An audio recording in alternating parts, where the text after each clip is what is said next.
my absolute pleasure to be opening up this very interesting day of debates and predictions.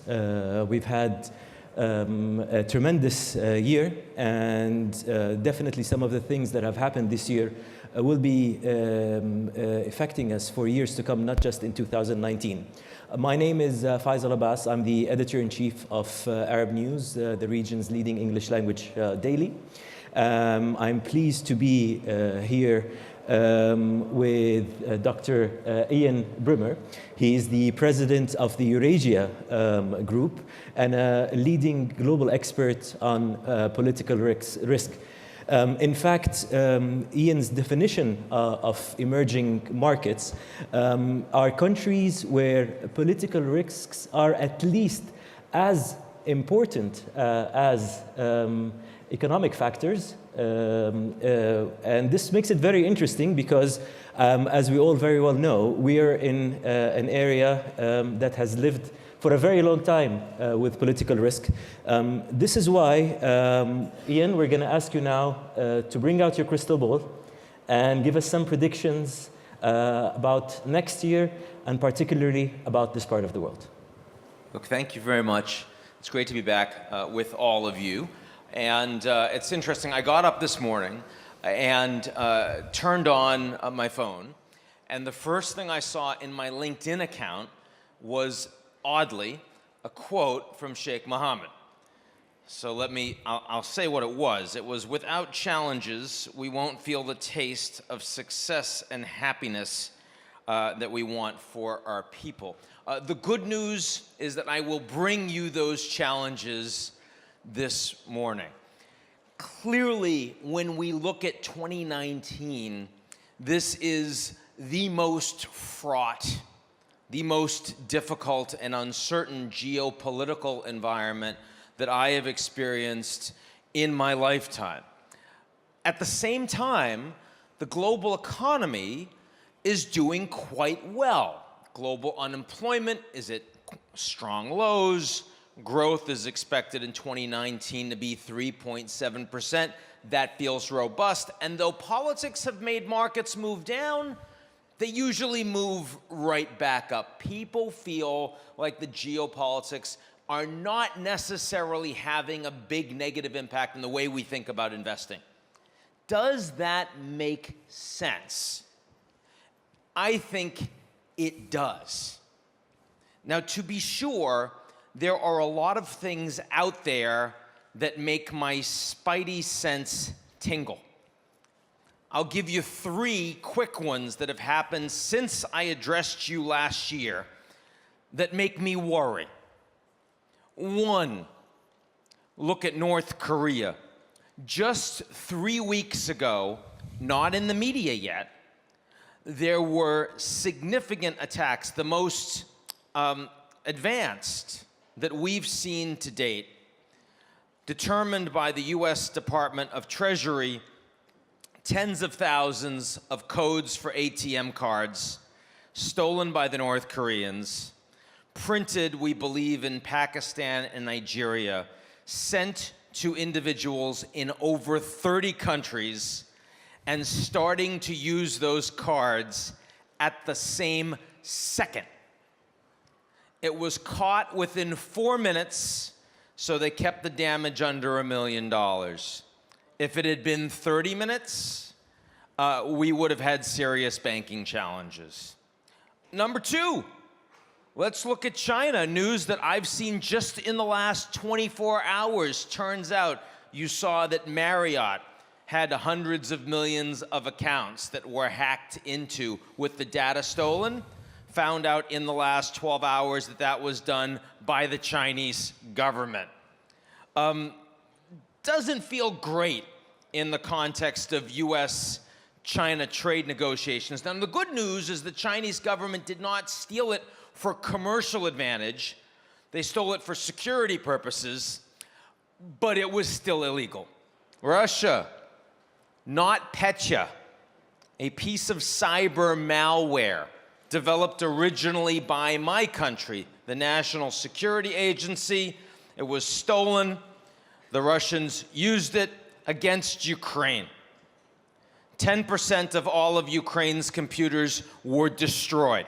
About 1% of Ukraine's GDP gone. Perhaps more importantly, Western companies doing business in Ukraine were affected globally. So, for example, Maersk, the shipping company, one computer in Ukraine was infected. Within hours, their entire system brought down. They had backups, didn't matter. All of their computers were down. They stopped their shipping. In the port of Elizabeth, New Jersey, massive traffic affecting New York as well because they didn't know what the stuff was on their ships. They couldn't move it. Now, fortunately, within a week, they found out that they had one computer in Ghana. There was a power outage in Ghana. There frequently are. There was one computer that had not been restarted, hadn't been rebooted when the attack hit, so they still had the backup. Awesome. So they reset the computer. They want to send the information to London. The headquarters problem is the internet pipe from Ghana isn't good enough, so they can't do that. So they say, let's get a guy with the computer, send him to London. No one had a visa to get to the UK, so they sent him to Nigeria. A guy from London goes to Nigeria, picks it up. 2 weeks later, they're back up. Why do I mention this to you? I mention it because the Russians engaged in this attack against Ukraine and were either not aware or did not care about the knock-on attacks that would cost billions of dollars to Western multinationals. Fortunately for the Russians, the Americans did virtually nothing in response. But these three things, the North Korean example, the Chinese example, the Russian example, they're all examples that clearly show that asymmetric warfare and very limited deterrence in a world where global institutions led by the United States are fragmenting and breaking down are becoming more dangerous. So, as Sheikh Mohammed said, we need challenges to ensure the happiness of our people. We have challenges. And yet, when I look at 2019, and you specifically asked me to talk about 2019, I don't feel that bad. And the reason I don't feel bad is because all of these things that feel risky are still feeling risky from a fairly low likelihood. So yes, I believe US-North Korea relations are going to get much more challenging in the coming year. But there's going to be another summit with Trump. And they're engaging with the South Koreans. They're engaging with the Chinese, even the Japanese at the foreign minister level, which means the likelihood that this escalates into explosive confrontation next year is still low. The United States and China are trying to find a way, especially as China's economy softens a little bit, to ensure that they can work together on trade. And so the headlines I just mentioned haven't derailed the high-level talks between the Chinese and the U.S. Trade Representative Robert Lighthizer, who I suspect will meet in person in short order. I doubt very seriously that in 90 days' time, Trump will say, that's it, now it's a trade war. I think they'll extend and pretend if they have to. 2019, not so horrible. Even Russia, with Trump in power, the willingness of the Russians to go hard against the United States is comparatively limited. It's interesting that the Russian state media, since the G20, Trump stiffed Putin, didn't meet with him. You remember, canceled a 2-hour meeting. No one does that except Putin, not really allowed. Didn't tell the Russians he was going to do it. So the Russian state media in the last 2 weeks have started criticizing Trump for the first time. They weren't doing that before. US, yes. Trump, no. But still, I'd be surprised if we get a major blow-up in 2019. That's not what worries me. The thing that worries me is that we look at all the major trends geopolitically in the world. We look at the strength of US political institutions and the divisions inside. We look at Brexit and the ongoing negotiations, which are a disaster. We look at the state of emergency presently in France. We look at the nature of government in Italy. We look at what will soon be the end of Chancellor Merkel's rule, transatlantic relations, the state of US-China relations. We look at Iran here in the Middle East and the US pulling out of the Iranian nuclear deal, the geopolitics of the region here. Almost all of the major geopolitical indicators in the world are trending negative. I've never experienced that before. My worry is not that they explode in 2019. The markets, I think, continue to be rational in not pricing that in. My worry is that whenever the next downturn comes, we have a problem. Think about the last major recession, 2008. The great thing about the 2008 recession, which was a big one, was that the response of all of the world's major economies, the Europeans, the Japanese, the Americans, the Chinese, you name it, they all worked together in saying, we have a problem, we need to get out of this together. We need stimulus, we need bailouts, we need confidence, and we need to work at the G20 to show the world's consumers that we have this handled, because we don't want a depression. Whenever the next downturn comes, and increasingly the economists seem to be saying 2020 is not going to be like 2008, 2009. The political reaction is going to be, I blame you.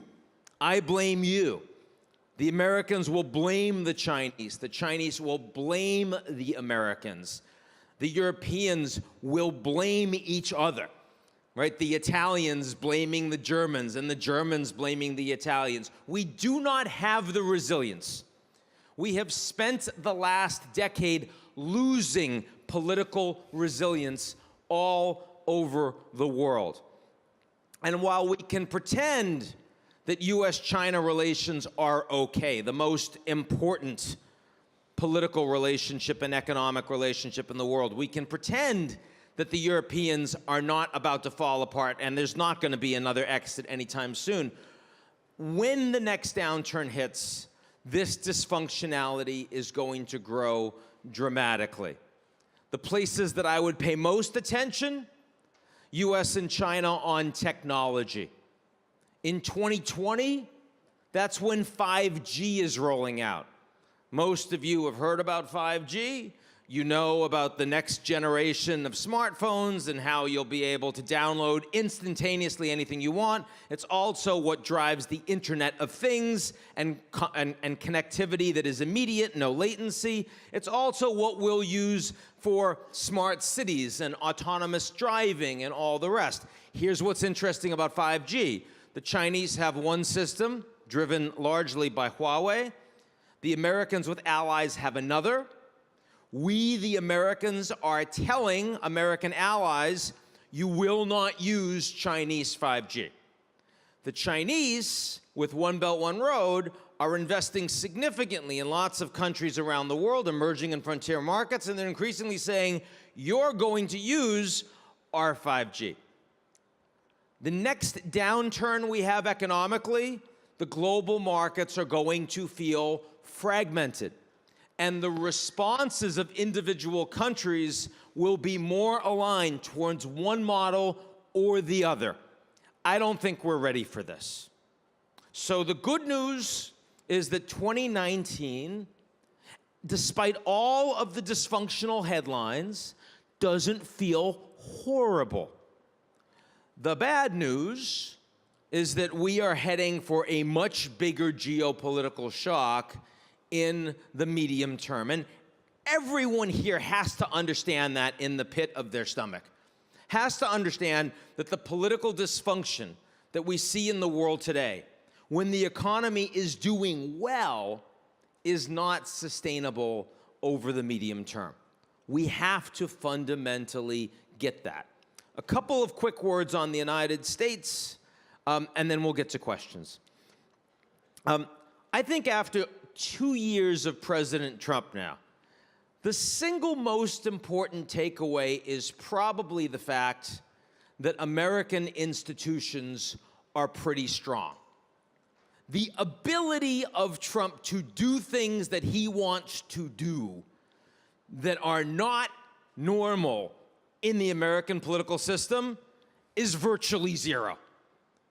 Believe me, he wants to stop the Mueller investigation in every which way. He's had zero impact on that. And in fact, he's going to have to get rid of his acting attorney general, who would have been more politicized, bring in someone who had been attorney general under Bush Sr., who's going to behave normally. The Muslim ban, same thing.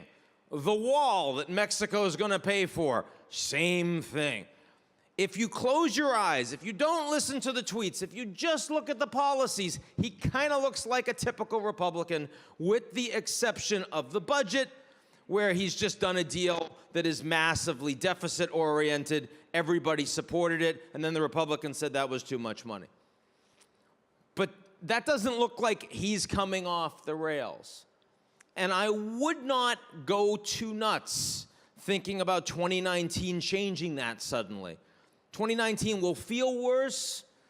The investigations will be worse.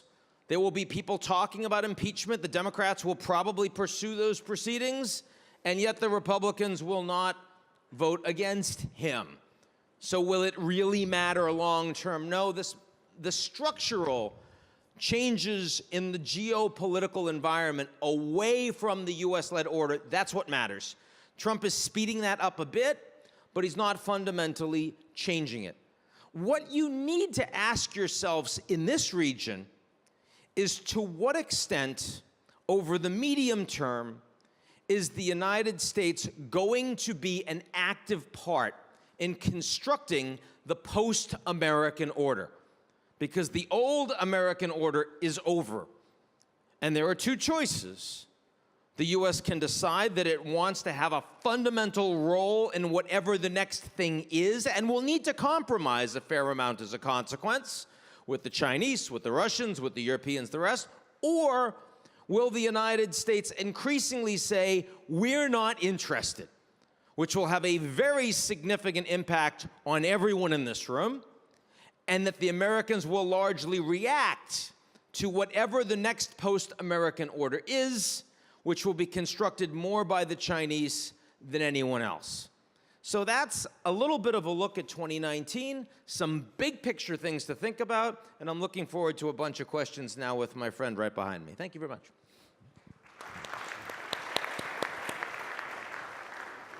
Thank you very much, Ian. During your speech, you quoted Stan Lee, and you said your spidey sense isn't tingling. Allow me to also quote the late legend and say, with great powers comes great responsibilities. So let us talk about America. Your theory that America in general has three directions: independent America, Moneyball America, and indispensable America, whereby independent America is an America where it's very much inwards looking, does not want to interfere in anything that happens in the world. Moneyball America is where it defends its interests, and indispensable America is basically an outward looking America where it almost interferes in everything. A lot of people presume that, of course, President Trump has went for the first option. But it seems to us here that perhaps, at least when it comes to the Middle East, where I want to bring this conversation to, he's now leaning towards a Moneyball America with, the Iran sanctions, with the strikes on Syria, trying to broker a Palestine deal. Is he truly leaning towards a more Moneyball America? Are we going to see more U.S. interference in 2019? It is not clear to me he is trying to broker a Palestine deal, first of all. I was all in favor of Jared doing Israel-Palestine, insofar as it stopped him from doing other things. That seemed like a good place to put him. But, after Kerry tried for 2 years as Secretary of State, and zero, it's not going anywhere. I accept your idea that basically when Trump was running for office, he said, why are we doing this? Why are we paying for these troops? Let's get these guys out of there. Failed wars, Iraq, Afghanistan, so on and so forth. And as soon as he became president, he basically said, okay, the generals, we're going to keep doing what you want to do. There's been a lot of consistency between Trump and Obama policy in the Middle East, with significant exception of Iran. But is it Moneyball? I would argue that if you want to understand long-term U.S. policy in this region, you need to look at what the drivers are. And the drivers are a majority of Americans increasingly feeling that significant amount of American engagement in the rest of the world has not benefited them. It's the same thing you see with Brexit.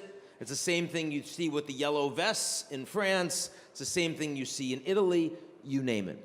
And that is going to grow when the economy takes a downward turn.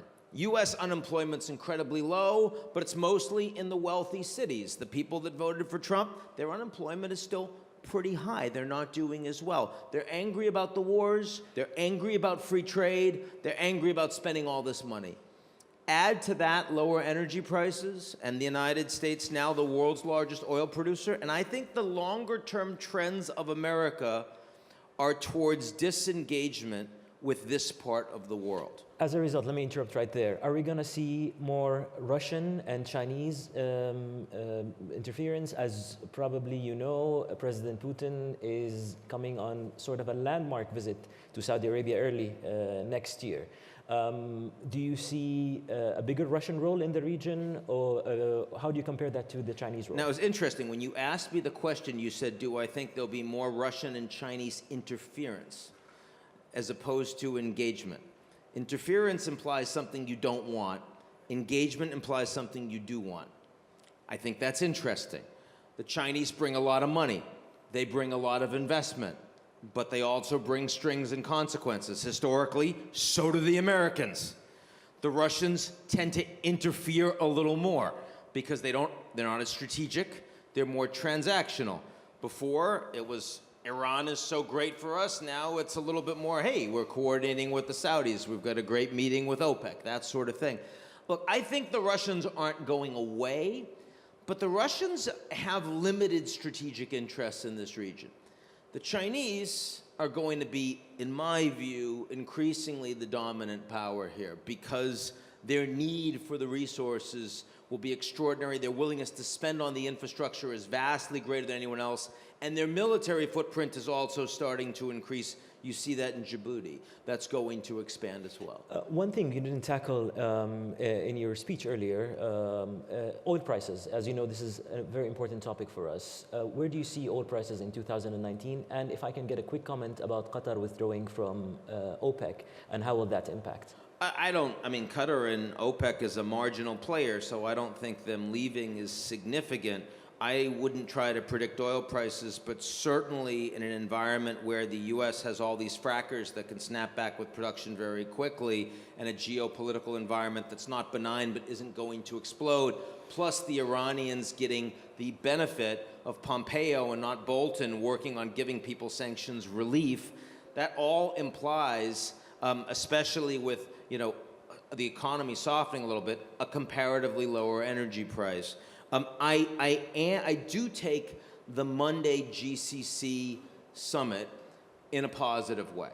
Certainly the fact that the Qataris were there, the fact that the Kuwaitis said the media needs to be more responsible, the fact that the Saudis and Qataris directly engaged, there was a signed communique at the end, all of which implies that MBS's policy towards Qatar over the past year is set to normalize. I think that is a positive thing for the region and absolutely will be welcomed by the United States. That's one last question for me to ask. I was going to ask you whether you see a resolution to the situation with Qatar next year. But let me ask you, we have a few more minutes. I'm going to ask you a few quick questions. Sure. You can answer yes or no, or you can dwell on them a little bit. Do you see an end to the conflict in Yemen in 2019? Look, I think that when I look at both Yemen and Qatar and the rest, I mean, what we see is that Mohammed bin Salman in Saudi Arabia is this extraordinary reformer that we should want to succeed domestically and probably want to fail internationally, right? In terms of Yemen, in terms of Qatar. Again, I'm thinking from a global stability perspective. Unfortunately, what we've seen over the past couple months, the responses to Khashoggi, all the rest, implies that his ability to have a transformative impact is much more constrained. That means that we have a greater chance of seeing international pressure reduce the humanitarian crisis that is Yemen, reduce the conflict in Qatar. Those are not coincidences. But it also means that his ability to really pursue Vision 2030 in Saudi Arabia, many of which involves controversies within the more conservative elements of Saudi society, that's also more constrained. Libya? Libya, to me, feels like they're moving back towards more production. Feels like it is normalizing. We are heading towards peace there, yeah. Israel, Palestine? Netanyahu, despite all of the crises around him and hanging on by a thread in his coalition, no one is pushing him very hard in the right because they understand that he's the guy that, you know, has effectively pushed the Palestinians down. It is a 10th order priority for everyone in the region. They're in a much better geopolitical position than they were before. This is not a top priority, and there's no urgency, which is obviously to the Palestinians not disadvantage. Yeah. Syria? Assad, Obama said Assad had to go. Obama's now gone. Assad is still there. Assad is not going anywhere. 560,000 people dead, we now see, with 5 million refugees, half of the population displaced. Our willingness to tolerate massive humanitarian crises in this part of the world, as well as in my own part of the world, Venezuela, it's gone way up. Nationalism means much narrower focus on what you think you care about, and I really think that's going to hurt this part of the world. The sanctions on Iran, what sort of reaction do you expect the Iranian regime to go for? Are they going to come to the table? Are they going to become a decent player in the region? Or are they going to become more aggressive? Look, they're still at the table. They're still in the Iranian deal, despite the Americans pulling out and them losing cash. I think the Iranian strategy is try to stay on good behavior in that group until November 2020, and hopefully Trump loses. That's their bet. And if that's the case, then they're in better position and the next American regime comes back to the deal. I think the likelihood that they're able to pull that off, despite what will clearly be a significant economic recession for Iran next year, is reasonably high. Another reason why I don't think 2019 is a blow-up year geopolitically. I'm very proud of myself. We managed to squeeze a lot in less than 10 minutes. We have 1 minute to go. I'm going to allow one question from outside of the region. Brexit, you mentioned the yellow vests. It seems for people observing Europe that it's a pretty shaky place at the moment. What do you predict for Europe in 2019? Well, the largest economy in Europe, Germany, is actually going to be governed in some ways better than it has been before. AKK taking over for Merkel for the Christian Democrats is a big deal, and I think will help reinvigorate the German political space and reduce Euroscepticism from the AfD. That's the good piece of news. But the European parliamentary elections in May are going to show a big win for populists, and it's going to feel more fragmented, top down. Those are the people that choose the bureaucrats that run Europe. That's a big problem that we haven't seen in decades. Macron, I mean, his reforms are basically a dead letter right now, both domestically and on the European stage. The UK, if Theresa May lasts until January, I think people may be surprised at this point. It certainly looks like there's going to be a vote of no confidence soon. All of these things bode badly for the idea that Europe will be a significant force on the global stage. They will not act like Europe. They will not carry the weight of Europe. And given what's happening globally right now, that's an unfortunate timing. I mean, the last thing I would say is, if Trump had been president when the Soviet Union collapsed, 1991 or 95, it wouldn't have mattered so much. Europeans strongly allied, China kind of weak, Russia just fallen apart. If the Europeans had these problems back then, not such a big deal. The problem is that the West and liberal democracy is facing these unprecedented post-war challenges at the same time when China has the strongest leader since Mao. They're much bigger, they're a technology superpower, and the Russians are really aggrieved, and they're willing to take steps to try to undermine these countries, heighten these divisions. That's a fundamental problem, and one that we're going to be living with for quite some time. And on that note, I would like to thank you for your remarks. What a brilliant opening session. I think you set the pace for the rest of the day. Ladies and gentlemen, thank you for listening in, and I'll leave you for the next session. Ian, thank you so much.